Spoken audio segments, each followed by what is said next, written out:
Olá, eu sou o Gustavo Pepinelli e hoje a gente vai falar de Números 5.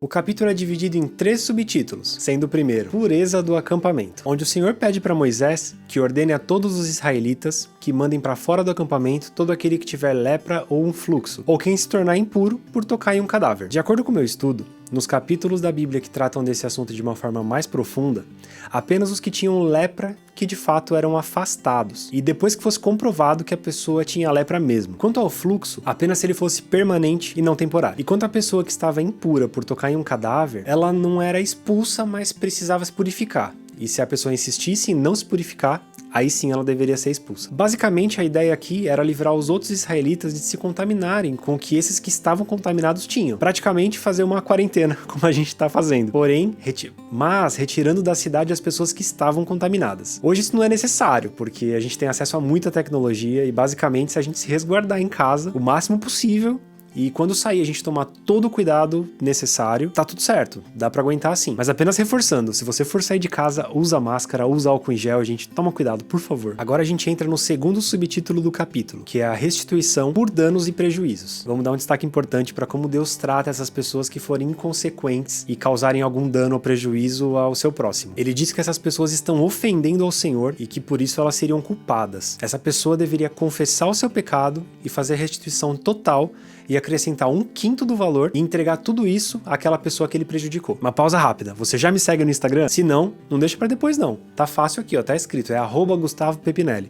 Tô compartilhando uma série de mensagens por lá, você vai gostar. Quero ver você interagindo comigo por lá também, hein? Voltando à leitura. Caso a pessoa prejudicada não tenha um parente próximo, então a oferta pertencerá ao Senhor e deverá ser entregue ao sacerdote, junto com o carneiro com o qual se faz a propiciação pelo culpado. Estamos falando de uma ofensa pela qual a pessoa poderia fazer restituição, já que não era uma ofensa a Deus, e sim ao homem. Por isso existia essa restituição integral, mais os honorários sacerdotais de 1/5 do valor. As dádivas sagradas de cada pessoa pertencem a ela, porém tudo que ela der ao sacerdote vai pertencer ao sacerdote. E é justo, porque a partir do momento que você dá algo a alguém, você precisa considerar que aquilo não é mais seu, que você deu a outra pessoa. Mas a ideia aqui da passagem é deixar claro que enquanto a pessoa estiver viva ou tiver um parente, você não precisa entregar ao sacerdote, mas é só se caso realmente não tiver. Agora o momento mais polêmico do vídeo, e antes da gente entrar nele, você ainda não é inscrito aqui no canal que eu sei, então já se inscreve agora mesmo.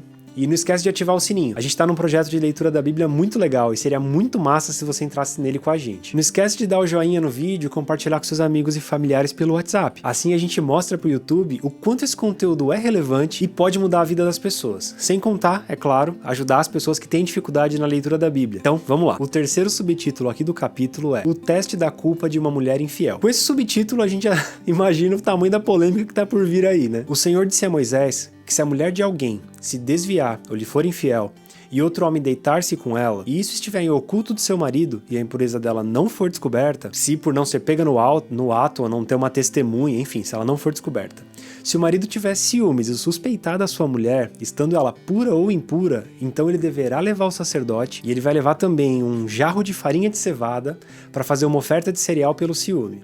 E o sacerdote vai preparar um jarro de barro com água e colocar um pouco do pó do chão do tabernáculo dentro desse jarro com água. Feito isso, ele vai colocar a mulher perante o Senhor, segurando a oferta pelo ciúme, enquanto o sacerdote terá em sua mão a água amarga que traz a maldição. Então o sacerdote vai fazer a mulher jurar e ele vai dizer o seguinte, lá no versículo 19 e 21, eu vou ler aqui para vocês. Se nenhum outro homem se deitou com você, se você não foi infiel e nem se tornou impura enquanto casada, que essa água amarga que traz maldição não faça mal a você. Mas se você foi infiel enquanto casada e se contaminou por ter se deitado com um homem que não é seu marido, então o sacerdote fará a mulher pronunciar esse juramento com maldição. Que o Senhor faça de você objeto de maldição e de desprezo no meio do povo, fazendo que a sua barriga enche e que você jamais tenha filhos. Que essa água que traz maldição entre em seu corpo, enche a sua barriga e a impeça de ter filhos. E a mulher vai precisar responder, amém, assim seja. Então ela deve beber dessa água. Bom, a passagem em cima aí que eu li, ela dispensa a explicação, tá muito óbvio que tem que ser feito e o que vai acontecer, que o sacerdote já vai explicando tudo. A consciência da mulher já vai ficar pesada se ela fez coisa errada, mas se ela não fez, tá tranquilo quanto ao efeito, porém a gente deve compreender que é uma situação bem complicada. Mas a gente tá falando do Antigo Testamento também. Enquanto o povo estava peregrinando no meio do deserto, e Deus precisava ensinar muito ao seu povo com relação à obediência e reverência. Então algumas coisas a gente vê como drásticas atualmente, que a gente contextualiza na nossa realidade, mas vale a gente lembrar que a gente está falando de milhares de anos atrás, em situações bem diferentes do que pessoas sentadas assistindo ao YouTube e criticando como convém, qualquer coisa, qualquer momento, enfim. Vale um destaque para a consequência desse ato. Deus ele não fala sobre a separação do casal ou morte, ele fala sobre a incapacidade de gerar filhos.